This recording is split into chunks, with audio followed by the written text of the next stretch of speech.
Muy bien, pues el día de hoy estamos aquí reunidos para celebrar una nueva discusión de Journal Club a cargo de Axel Manuel Monreal. Tengo la impresión de que nada más tú estás presentando, Axel, o estoy equivocado. Te veo aquí cada rato, pero bueno, siempre es un placer ver tus presentaciones. Espero que no tengamos ningún traspié con gramática y ortografía. ¿Gustas comenzar, Axel? Sí, Adelante. y yo voy a presentar Lyme disease and relapsing fever in Mexico, an overview of human and wild infection.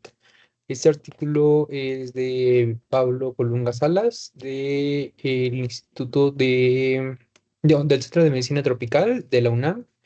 Fue publicado en el 2020 en PLOS ONE. Esta revista tiene un factor de impacto de 3.3, un H-index de 367 y se encuentra en el cuartilum. Y por acá, por el lado derecho, les presento a un ectoparásito, Ixodes scapularis, que es, más adelante hablaré de él, y la frecuencia de casos de Lyme disease y relapsing fever en México.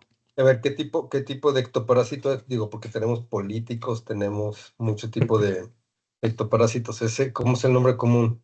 Son Es ixódido, pero garrapata, ¿una qué? una chinche, perdón. No, Garrapata. garrapata, su nombre correcto. Déjenme, espérame. Ahora sí van entrando, permítame. Hola Sandra, ¿cómo estás? Buen día. Hola doctor, buen día. Buen día. El doctor Lauro creo que no pudo entrar. Vamos a ver si él puede ingresar. Vamos empezando, no hemos salido de la diapo de título. ¿Quieres repetirlo, Axel, please? Después hacemos la edición para que no se duplique. Sí, el día de hoy yo presentaré Lyme disease and relapsing fever en México, an overview of human and wild infection. Este es un artículo publicado por Pablo Colunga Salas del Centro de Medicina Tropical de la UNAM. Lo publicaron en el 2020 en la revista PLOS ONE, que tiene un factor de impacto del 3.3, un H-index de 367 y se encuentra en el cuartilum. Y del lado derecho podemos ver a una garrapata que es Ixodes scapularis y del cual hablaremos adelante, y un mapa de México con la relación de los casos que presentan Lyme disease y relapsing fever. Pablo Colunga Salas, ¿de dónde es, Axel? El Centro de Medicina Tropical de la UNAM. De la UNAM. Perfecto.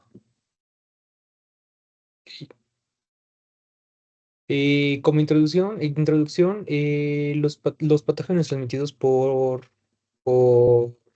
ectoparásitos como lo son chinches, garrapatas y pulgas, se han convertido en un problema de salud pública, puesto que son transmitidos por vectores como lo son los que los nombré, hacia humanos.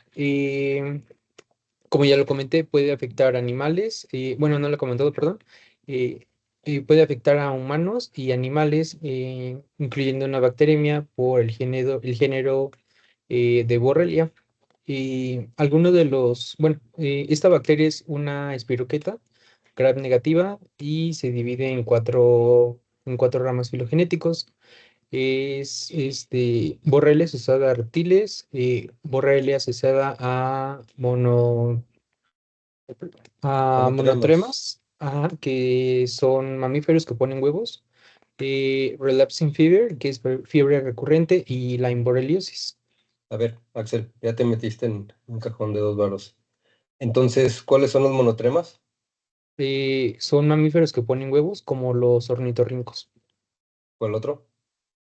Ah, Nomás no son dos, recuerdo. hasta donde yo estoy enterado. Ajá. ¿Alguien más jóvenes? Equidna o erizos. Aquí, Y nosotros entonces, si no ponemos huevos, entonces nos llamamos mamíferos, ¿qué? ah, Los mamíferos placentarios no son monotremes, son eutremes. ok. Y eso se lo debemos a infecciones ancestrales por retrovirus. Entonces es muy importante que sepan de que le debemos mucho a los a los endorretrovirus. Ok, Ok. entonces, fiebre relapsante es otro de los términos que se utilizan para este tipo de borreliosis y Ujú. enfermedad de Lyme es otra, ¿no? Sí. Ayer estaba platicando con la doctora Angélica Díaz, que es la encargada de epidemiología de Coahuila. Yo estuve de secretario de salud en Coahuila. Ella también estaba a cargo de laboratorios estatales y me dicen que ahorita están teniendo un problema terrible con enfermedades transmitidas por garrapatas, no solo en Coahuila, sino también en Nuevo León y en Chihuahua. Y si han estado pendientes del grupo de LGBH, sabrán de que aquí tenemos otro ectoparásito en San Luis que nos está pegando con tubo, que es el gusano barrenador. Unas imágenes algo repugnantes que está subiendo el biólogo Nacho por ahí, pero bueno, cabe indicar que en algunos países como Nicaragua se comen al gusano barrenador, así como nosotros nos comemos a los, ¿cómo se llama? Chinicuiles o gusano del agave. Pero bueno, qué bueno, nos quedamos con agaváceas mejor. Adelante, Axel. Igual como introducción, la borreliosis es causada, bueno, son causados por chinches que causan fiebre recurrente. Principalmente son transmitidos por unos parásitos que son ornitodoros, eh, que son en animales. En humanos es pedículos humanos, que son los piojos Los comunes. piojos. Ajá. Los piojos sí Y, son chinches. ajá. Y otro tipo de parásitos que también infectan humanos son ixoides, amibioma y ricephalus, que son otros tipos de chinches y están implicados porque son los principales vectores que transmiten estas enfermedades. Amblioma es garrapata, no chinche. Ok. Amblioma y Pues hay, ixodio son los de mayor preocupación porque transmiten no solo borreles, sino también rickettsias. ¿Qué ajá. más? Pues en México no hay como tantos estudios que sustenten la interacción en la transmisión de las chinches a los humanos, pero se han registrado casos también y han estudiado como por separado a los dos. No se tiene como tal información certera y la poca que hay no está como bien difundida, entonces no hay como conocimiento de esta enfermedad. Eh, no,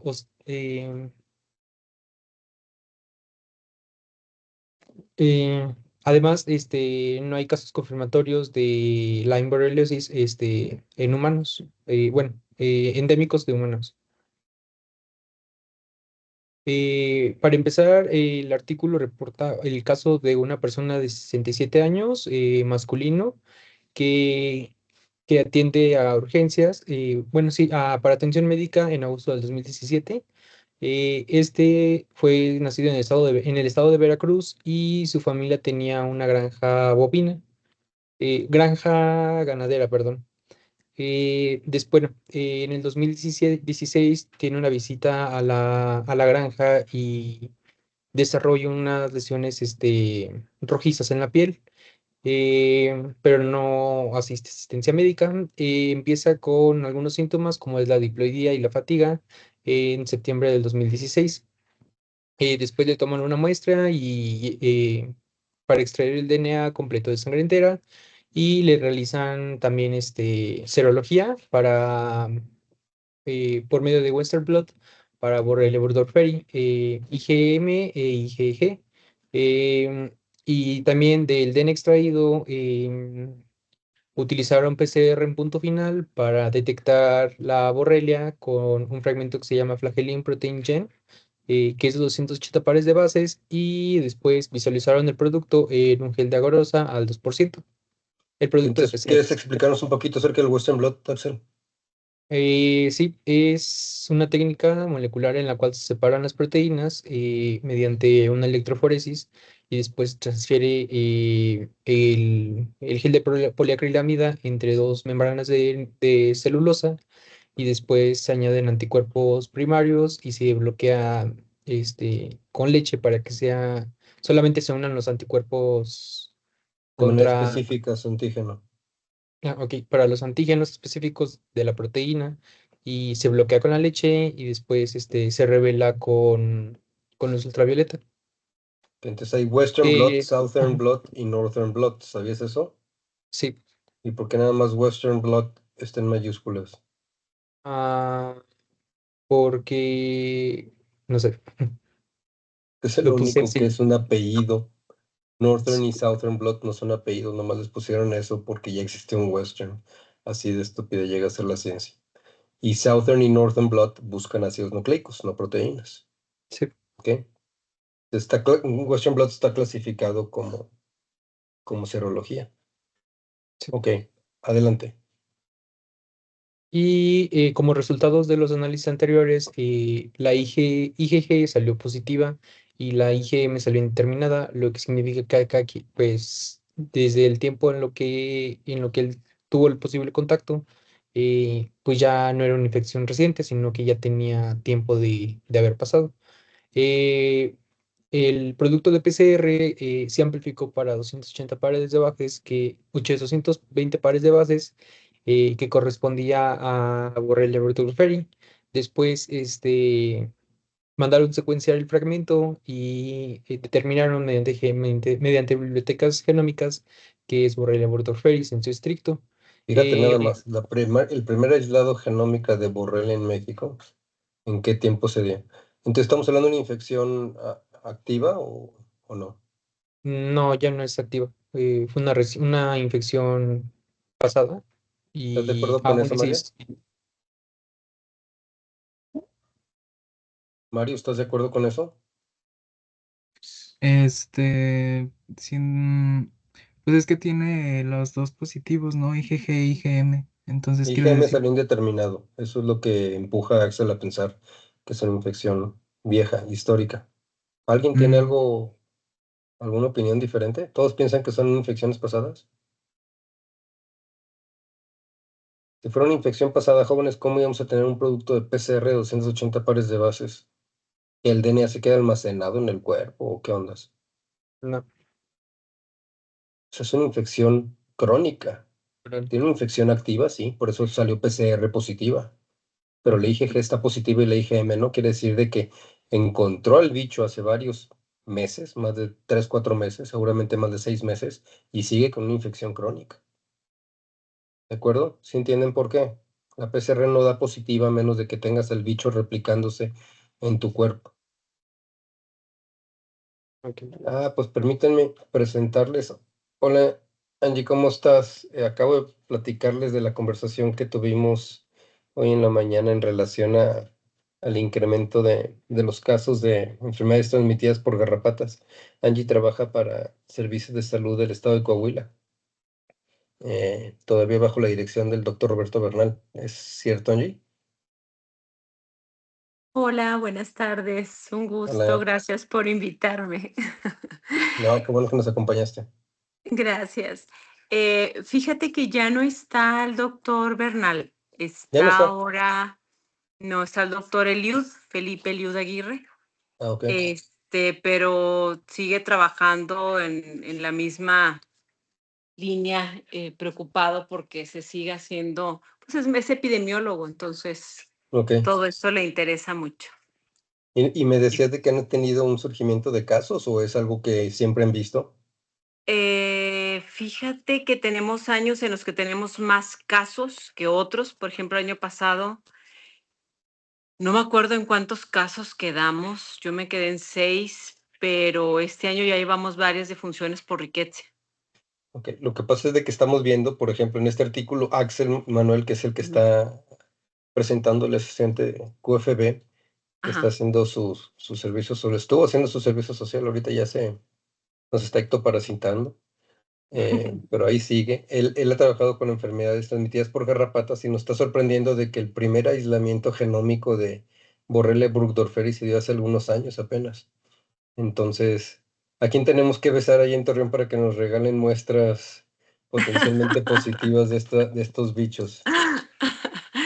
Sí, estaría muy bien. ¿Sabes que Sonora se lleva las palmas con los casos Sí, de borrego? siempre. Sonora siempre Sí. ha tenido y una de las Y mejores descripciones. alguna vez me invitaron a alguna congreso regional que hubo y les dije que estábamos teniendo casos de borrelia, se escandalizaron. Y dijeron como que ellos son los únicos, ¿no? Y Sí. estaba un entomólogo de ahí de la Secretaría de Coahuila y dijo, tenemos ixodes. Sí, O claro. sea, no hemos buscado borrelia, dijo, ¿qué es la diferencia? Otro problema que también tenemos mucho, que no se busque Ehrlichia. Sí. Y Ehrlichia no lo Y incluiste, ¿verdad, Axel, en tu panel? ¿O sí está incluido? Bueno, la había incluido como anaplasma, no como Ehrlichia. No sé. Bueno, yo encontré que era Es más que yo no sé principalmente de nada anaplasma. acerca de estas cosas, entonces yo estoy confiando en lo que tú me estás diciendo. yo Sé siempre que he pensado que incluimos, son independientes. sé que incluimos muchas Sí, riquezas y en riquezas incluimos a, ¿cómo se llama? Orientia, ¿no? Tsutsuma-guchi. sí, Y Orientia. Sí. tenemos Anaplasma, Babesia y ¿qué más? Lassa. Tularia. Ehrlichia, Coxiella, Bartonella. No, no, ¿verdad? Esas no me No, suenan. tularemia sí tenemos. Tularemia y Ok. peste, sí, eso sí. Sí, y de las riquecias, pues las que más vemos es la rickettsia, la tifi.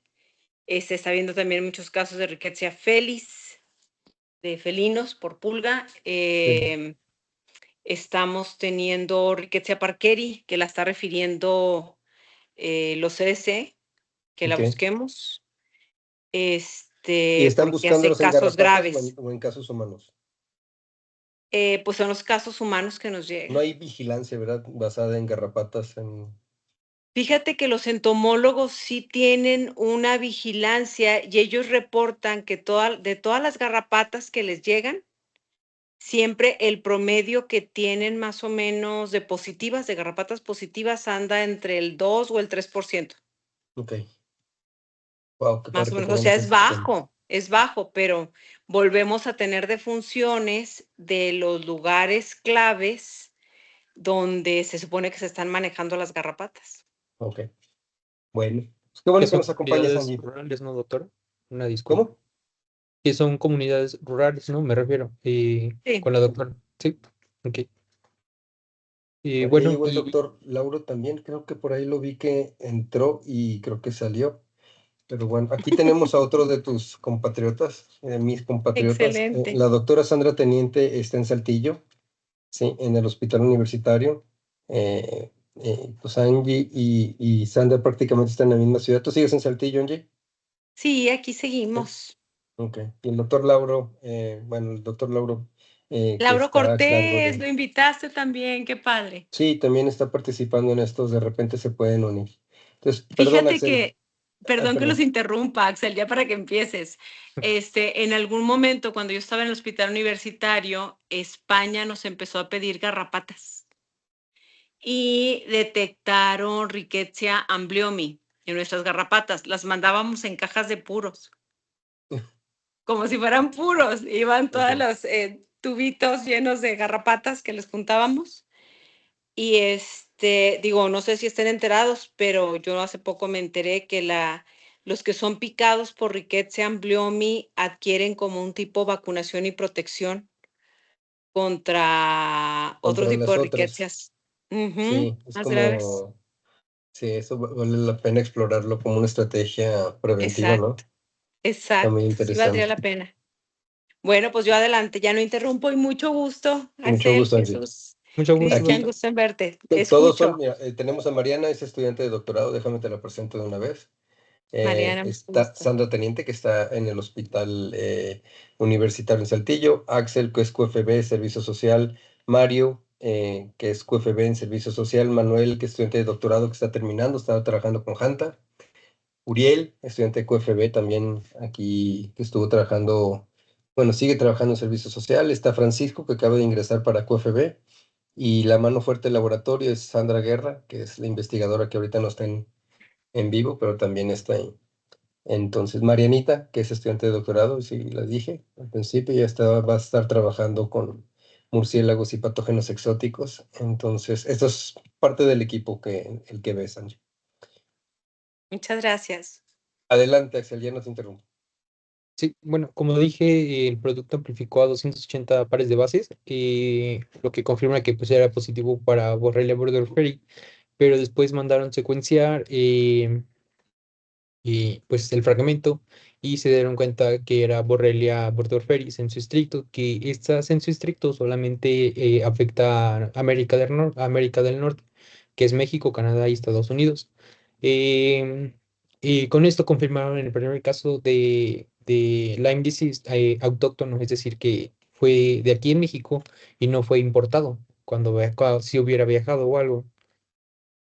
Y después, bueno, como comento, lo secuenciaron y subieron el fragmento y lo subieron a una biblioteca genómica.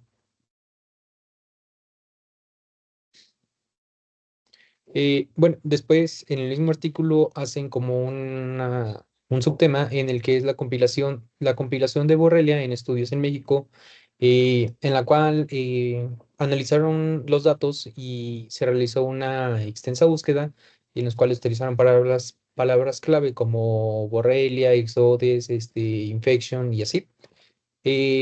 Recolectaron toda la información de casos de Borrelia en humanos, animales, y chinches de 1939 hasta el 2020. Para las bases de datos de humanos, de los mismos artículos que revisaron, utilizaron, bueno, como palabras clave también utilizaron Borrelia, y luego ya identificaron en los artículos los tipos de especies que tenían de Borrelia, el número de casos, el sexo, a qué tipo de grupo pertenecían, según su edad, el tipo de donde vivían, si era rural o urbano, los vectores, las especies de los vectores, los años de la publicación de los artículos y el método de detección y en dónde fue eh, el caso. Para la base de datos de animales también utilizaron palabras clave como Borrelia especies, Borrelia para identificarlos. Utilizaron, bueno, para los expedientes, como quien dice, pusieron el tipo de borrelia que tenían, el número de animales positivos para cada especie, el orden, la familia, el género y la especie del animal. Eso lo hicieron con llaves taxonómicas y las chinches que podían tener o no, y lo identificaban el género y la especie. Garrapatas. Garrapatas. Las garrapatas, el género y la especie, el año en los que se colectaron, el método de detección y dónde fue el caso. Como resultados de esto, recolectaron 1,347 resultados de 39, de 39 publicaciones de estudios en México, y un 29,5% corresponde a humanos y un 70,5% corresponde a animales. Solo se estudiaron no, y solamente uno de los 1,347 estudios reportaban la infección en humanos y animales. Y como más frecuente se usaron los test de serología, que es ELISA, Western Blot y ensayo de inmunofluorescencia. Y hasta el último utilizaron los métodos moleculares como lo es la PCR.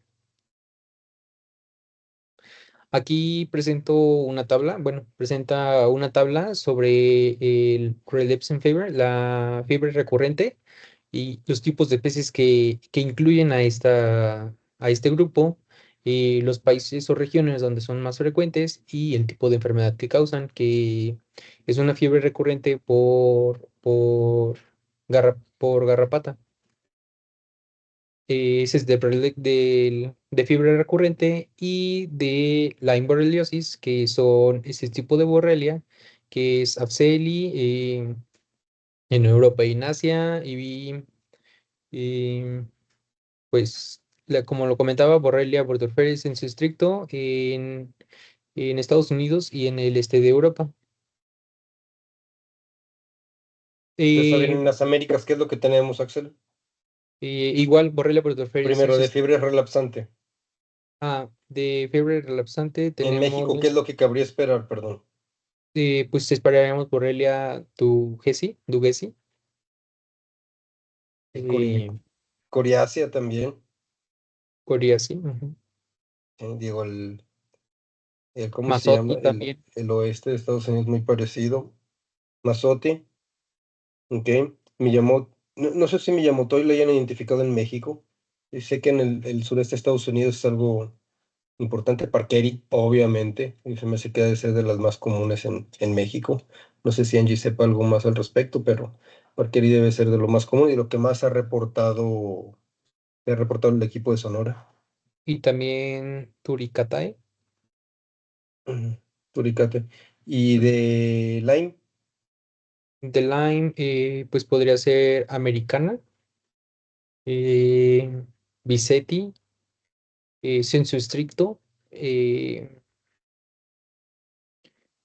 Mayoni, y ya principalmente. no, Miami lo ven más que nada en el norte de California y lo que es, perdón, el norte de California, el norte centro de lo que son los estados por encima de Four Corners. Entonces, posiblemente no lo encontramos en México, pero pues dado las semejanzas que existen entre los ecosistemas del medio oeste de Estados Unidos, pues prácticamente todo lo que se encuentre ¿cómo se llama? Oeste del Mississippi debe de encontrarse en México, ¿no? Ok. En los casos humanos, 398 fueron reportados como con una infección de Borrelia entre 1939 y 2020. El más frecuente es la borreliosis con un 98.7% en los casos y la fiebre recurrente solamente en el 1.3% de los casos humanos. En los animales, de un total de 949 de distintos tipos de animales, de 6 órdenes fueron infectados por Borrelia SP, no especifican cuál, en 19 estudios en México. Y la fiebre recurrente fue reportada de los 949, 551, o sea, el 58%, como miembros de la familia, y detectaron la borrelia como Borrelia sensulato. eh, en el complejo, y el complejo correspondiente a los 398 de sensulato, perdón. Estás reburujándonos mal al estar intentando leerte inglés. Ujú. Entonces, a ver, nuevamente, estos son casos que han sido diagnosticados, sí, que han sido identificados clínicamente. Obviamente debe haber un subregistro tremendo, casos clínicos que pasan desapercibidos o que no son identificados para poder, hace falta tener un buen colmillo como epidemiólogo para poder mandar a hacer las pruebas que te permiten ponerle un nombre y apellido a estas cosas o sospecharlas siquiera. Entonces, obviamente lo que estamos viendo ahorita, esto de epidemiología, es un subregistro y una subestimación del problema. Ok, adelante. Y resumiendo los casos de animales y los casos de humanos, de la fiebre recurrente se encontraron que era mucho más común la Borrelia dugesi, Masotti y Turicate en animales, mientras que en la Lyme borreliosis era bueno, era mucho más frecuente la Borrelia burgdorferi en su estricto en humanos con 128, y las que menos tuvieron incidencia en humanos fueron Borrelia afzeli y Garini. La que menos, O sea, en comparación a Borrelia sensu stricto. bueno, pero están presentes ahí, ya con eso significa que sean altas. Ahí de todo lo que acabamos de hacer, el experimento que acabamos de hacer, unas diapositivas de ver cuáles podrían afectarnos, nomás nos falló Garini. Ujú. ¿Sí? Ok, adelante. Igual, los estudios que presentaron bueno, los artrópodos y como potenciales vectores de Borrelia burgdorferi, de Borrelia, fueron 14 especies, entre ellos algunas especies como Neotoma micropus, que es un roedor, Homo sapiens sapiens, que es el humano, eh, Bos taurus, que es Sí, pero a ver. Estás hablando, estos son estudios realizados en ectoparásitos, en artrópodos. Ajá, Sí, entonces tienes dos grandes familias de garrapatas a los que se están enfocando, que son los argácidos y los ixódidos.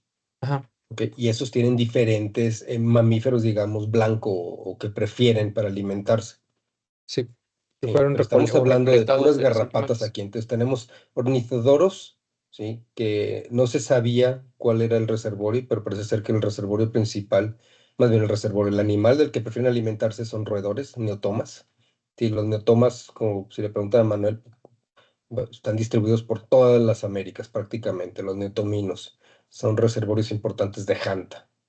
¿Sí? Y luego abajo tenemos los ixódidos que incluyen amblioma, el dermacentor que tiene su propia fiebre asociada a dermacentor, no me acuerdo cómo se llamaba el acrónimo, sí, pero es una fiebre asociada a dermacentor, y ixódidos, y ahí ponen el ejemplo de ripicéfalos también.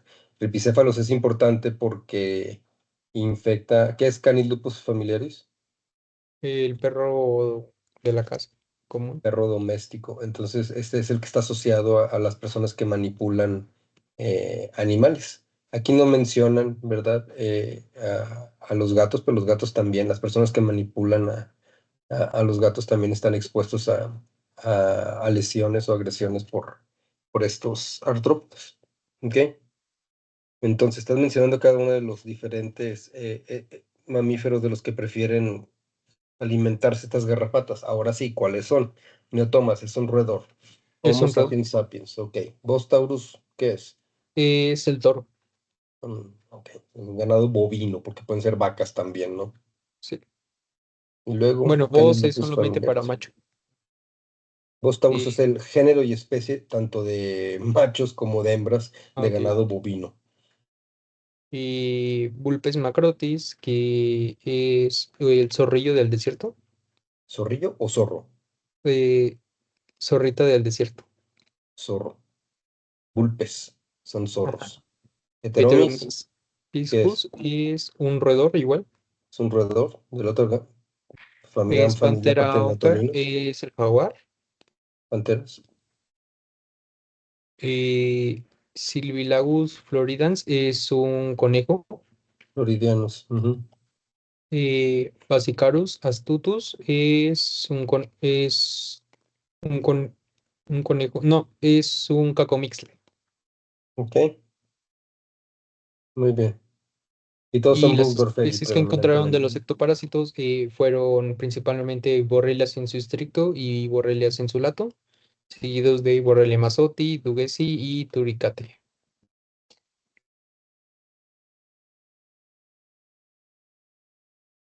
En los estudios realizados, bueno, en los estudios, en las recolectas que hubo de la información, de 598, el 96,7 mostraron que contenían borrelia que causaba la fiebre recurrente, mientras que el A tres ver, por pero estás ciento hablando de qué. No, deja de estar leyendo, tú debes de conocer el paper. Deja de estar leyendo porque nos estás confundiendo, ni siquiera estás diciendo bien los números. Están hablando de garrapatas silvestres.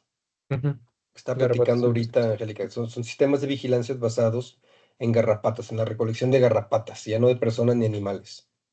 Ah, eh, ¿Sí? sí. La Bueno, mayor parte, 96,7 son de borrelia. ¿Qué más? el 3,3 es de Lyme borreliosis. Hicieron un análisis geográfico en los que, en los que tomaban los casos de México y contaban, bueno, hacían los mapas con los casos que presentaban y se dieron cuenta que los que tenían una mayor incidencia en México era Aguascalientes, Nuevo León y Guanajuato. Solamente 18 de los 32 estados de México reportaban casos. ¿Y quién está entre Guanajuato y Nuevo León? Eh, ¿Cómo? ¿Qué estado está entre Guanajuato y Nuevo León? San Luis Potosí. San Luis Potosí. Y aquí está el mapa que realizaron. en el que destaca, como ya lo mencioné, Aguascalientes, Nuevo León y Guanajuato, mientras que en los 18 estados sí hubo reporte de casos, pero fueron con una menor incidencia. En Tamaulipas también fueron de los lugares que más hubo incidencias, junto con Yucatán y Baja California Norte. San Luis, como vemos, sí presenta casos, pero son pequeños, alrededor de 2 a 3. Eh, y luego hicieron igual otro mapa con los tipos de especies que podían que reportaban en los casos. Y, por ejemplo, en la Ciudad de México reportaban hasta tres tipos de borrelia. En Coahuila mostraban unas dos tipos de incidencia de borrelia. Y, por ejemplo, en los demás estados en morado, como Isla de San Luis Potosí, Nuevo León, Mérida y Tamaulipas, estos solamente presentaban un tipo de borrelia, de especie de borrelia. Ahora, a ver, ¿qué infieres acerca de la distribución que nos están mostrando estos mapas y el previo que pusiste? ¿Ves Eh, alguna distribución que sea dependiente de geografía? ¿Ves algún tipo de algo que te indique, que te permite inferir a qué se debe esta distribución? pues en el norte, que tal vez haya un poco más de montañas y haya personas que vivan ahí, que sean picados y No sean los los comparo con que estos lleven. Coahuila, ¿verdad? Coahuila está más plano que... Pero bueno, entonces no son montañas. Y definitivamente estás incluyendo estados que están en la cordillera occidental, Ujú. ¿sí? Nuevo León, Tamaulipas, parte de San Luis, como estados de las grandes altoplanicies mexicanas, ¿no? Donde está parte de San Luis Potosí, Coahuila y Chihuahua. Entonces, obviamente no es eso. Lo que sí es característico, si te vas al mapa anterior, esto nos habla de que hay muy pocos estudios que se han realizado y los estudios donde más se han realizado es donde hay más lana y donde hay más ganadería, ¿sí? Y lo vamos a seguir viendo en el siguiente mapa. Si te vas al siguiente mapa, fíjate nada más, los estados del norte son los que tienen todos los estudios, además del DF y algunos estados del centro, pero realmente los estados del norte son los que están produciendo la mayor parte de la información. Y eso nada más tiene que ver, la mayor parte de las enfermedades. Nuevamente, pongan atención a lo que está poniendo Ignacio, el biólogo, en el chat en relación al gusano barrenador. ¿Por qué están interesados estos estados en estar brindando este tipo de estadísticas? Obviamente por la presión económica de nuestros vecinos del norte. ¿Sí? Que estamos hablando y que ellos están súper afectados digo, por algo algunas de estas enfermedades se llaman fiebre de las montañas rocallosas, etcétera, ¿no?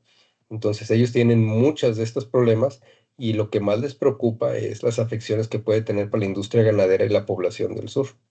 Entonces, no es porque nos interese mucho en México generar estadísticas, conocemos muy poco al respecto y son muy pocos los estados que sean realmente interesados en producir este tipo de información de salud.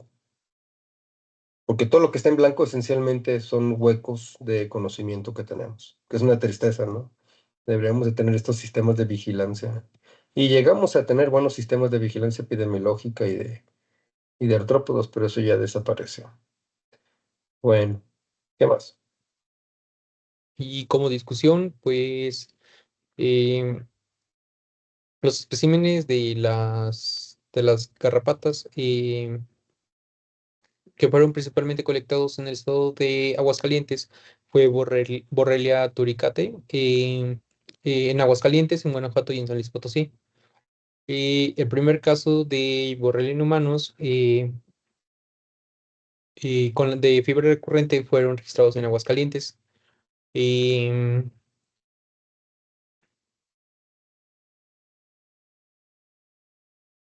Pues igual como ya lo comentó, no hay como demasiados estudios que comprueben que en los estados en los que no reportaron casos no los haya, sino que no los toman en cuenta y ni siquiera toman como la iniciativa de hacer el diagnóstico en las personas que presentan algunos síntomas como los rayos cutáneos o algo así.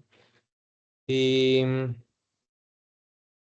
Y también destacar, bueno, el artículo destaca algo importante, que aparentemente las mujeres tienen una mayor susceptibilidad a las infecciones de borrelia, tanto por la fiebre recurrente como la borreliosis, y que el análisis de los vectores en México ha mostrado que las infecciones por Lyme, por borrelia, perdón, este, se han afectado, afectan en mayor proporción al orden de Rodentia, que son considerados como un potencial, este, eh, ¿cómo se dice? Reservorio. Reservorio, ajá, de la especie de Borrelia.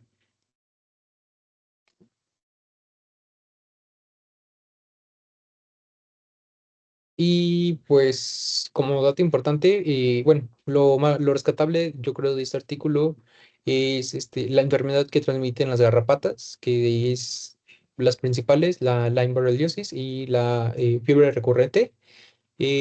También los datos que se pueden obtener de los distintos artículos o fuentes eh, de infecciones por borrelia no son claros y son muy escasos. Em, Como tal, la borrelia afecta en un 29,5% a humanos y un 70% en animales. Y aunque hay evidencia de que A borrelia ver, no te circula, enteré esos porcentajes, esos no lo entiendo. Esos porcentajes que acabas de dar. El 29,5% de los humanos están infectados por borrelia, lo dudo. no, de los estudios que realizaron de los casos, bueno, sí, de los estudios que analizaron, el 29,5% estaban infectados en humanos. Son el 29,5 son publicaciones relacionadas con identificación de borrelia en humanos. Y la mayor parte, obviamente reflejando el interés económico, fueron realizados en animales. 3/4 de los estudios de borrelia están asociados a estudios en animales, no humanos. ¿Ok? Ok. Y como ya lo comenté, igual aunque hay evidencia en México, hay casos que no se reportan y son mal diagnosticados y pues no reportan como tal una infección, pues si no tienen en cuenta la enfermedad, pues no les pasa por alto. Y se necesita también eh, investigación epidemiológica y darle a conocer a las personas las enfermedades que pueden tener por una mordedura de garrapata. Y también pues desarrollar mejores técnicas moleculares que sean eficientes para detectar a Borrelia. Pues ahí te estás vendiendo, ¿verdad? Con lo que estuviste haciendo. Claro, muy bien. Ok, pues bueno, no sé si alguien más tenga algún comentario. Ah, pues vienen nomás a turistear, ¿verdad, chavos?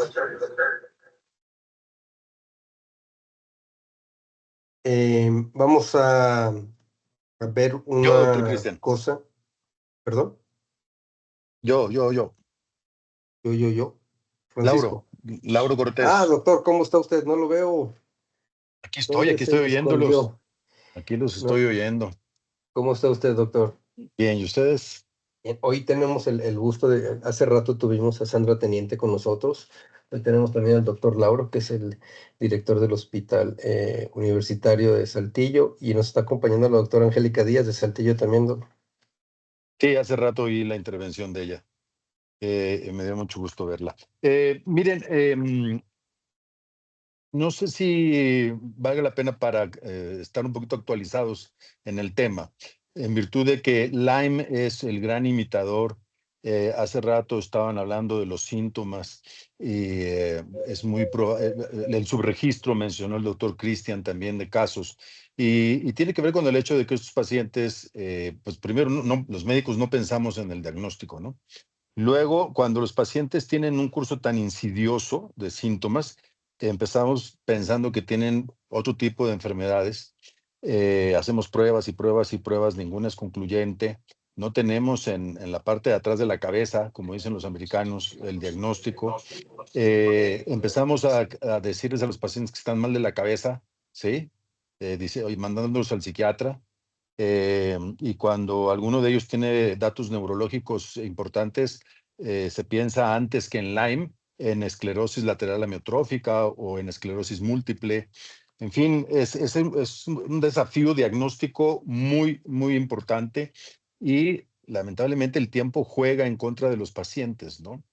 Y si a todo esto le sumamos el pulpo de 1000 cabezas que son las compañías aseguradoras, entonces estamos ante un problema de salud pública que cada vez es más creciente, pues, el cambio climático, la deforestación, lo que sea, y que los pacientes no tienen opciones, ¿sí? ¿Por qué? Porque el diagnóstico es tardío, es caro hacer el diagnóstico, muy, muy caro. Entran en juego pruebas que ustedes conocen mejor que yo y que tienen fundamento genético.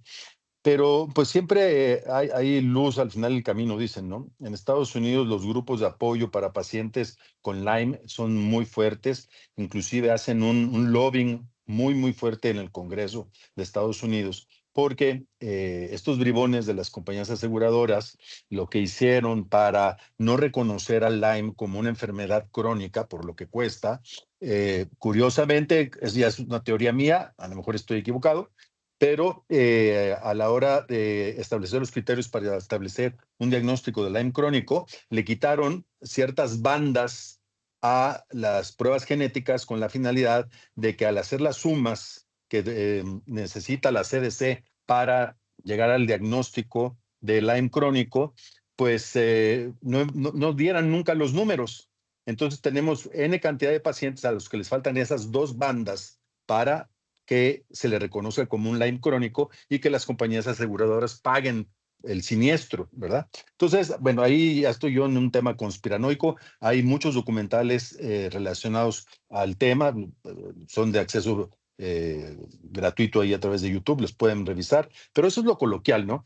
Lo científico es que en fecha reciente, no sé si han tenido oportunidad de leer un artículo de una universidad, la Universidad de Virginia Commonwealth, que un investigador, creo que es de origen chino, detectó que en el ciclo de vida de la bacteria juega un papel muy importante el LDH, la enzima LDH, y que en el momento en el que se corta, se detiene esa enzima, evita la replicación y hay un futuro dentro de la investigación para poder dar fin a los pacientes que tienen tanto Lyme agudo como crónico.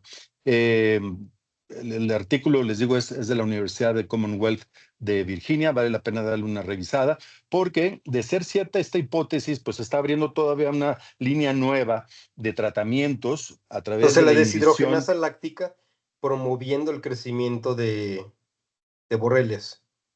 la infestación y la infestación de los pacientes y el replicamiento, porque hay que recordar que lo que hace LDH es una enzima que tiene que ver con la glucosa, con la energía de las células, ¿sí? Entonces, y está en la conversión de piruvato, ¿sí? Sí. Ustedes son mucho más expertos que yo en el tema. Yo soy un humilde cirujano, perdón, pero según recuerdo mis clases, algo tenía que ver en este tema. Y entonces al intervenir en evitar que se convierta en piruvato, esa transferencia puede de interferir energía, en el ciclo de vida. de ciclo de vida por la energía que se libera, que necesita para replicarse. Pareciera que tiene un futuro prometedor. Y si a esto, como también el doctor Christian estaba hablando hace rato, le pega también a otras enfermedades que están ahí relacionadas, como la anaplasmosis o la babesiosis, o las infecciones combinadas con Borrelia, pues imagínense, creo que estaríamos ante una posibilidad de una cura real, una detección temprana y un abordaje multidisciplinario que le ayudara a todos estos pacientes que, como dijo el doctor Axel, pues no son pocos, ¿verdad? Y que cada día van a ser más. Entonces, pues bueno, perdón, gracias por darme la voz, doctor Cristian, y me encanta venir a estas reuniones de ustedes porque todos los días que vengo aprendo cosas nuevas o recuerdo cosas que ya estaban almacenadas ahí en el disco duro y que de repente rechinan a la hora de abrir la gaveta. Ese es el objetivo, refrescar la memoria y actualizar los datos. Entonces, y de pura coincidencia, iba a exponer hoy Axel el tema, que hoy en la mañana estaba platicando con la doctora Angélica al respecto y nos platicó acerca de esa problemática que tenían en Coahuila ahorita de enfermedades transmitidas por garrapatas. Entonces creo que cayó de una manera muy oportuna. Un gusto saber de usted, doctor. Verlos Gracias, bien. Cristian. Saludos a todo el equipo. Axel, muy bien. Nuevamente, Axel, hay que dominar mejor las publicaciones que van a estar presentando, pero te encargo que hagas las correcciones gramaticales y ortográficas correspondientes para poder subirlas. Y en breve podremos estar subiendo también este webinar a YouTube para que lo puedan revisar una y otra vez desde el principio, doctor. Ahí después les mandamos el vínculo. Perfecto, muy bien, gracias. Estén bien todos. Angélica, muchas gracias por acompañarnos. Un gustazo. Doctor Lauro, hasta luego. A todos, muchas gracias por estar aquí. Igualmente, gracias. Gusto saludarlos. Discúlpenme, me llegó visita. No te preocupes. Felicidades. Muchas gracias por tu input. Hasta luego. Gracias. Adiós. Gracias. Bye, bye. Bye.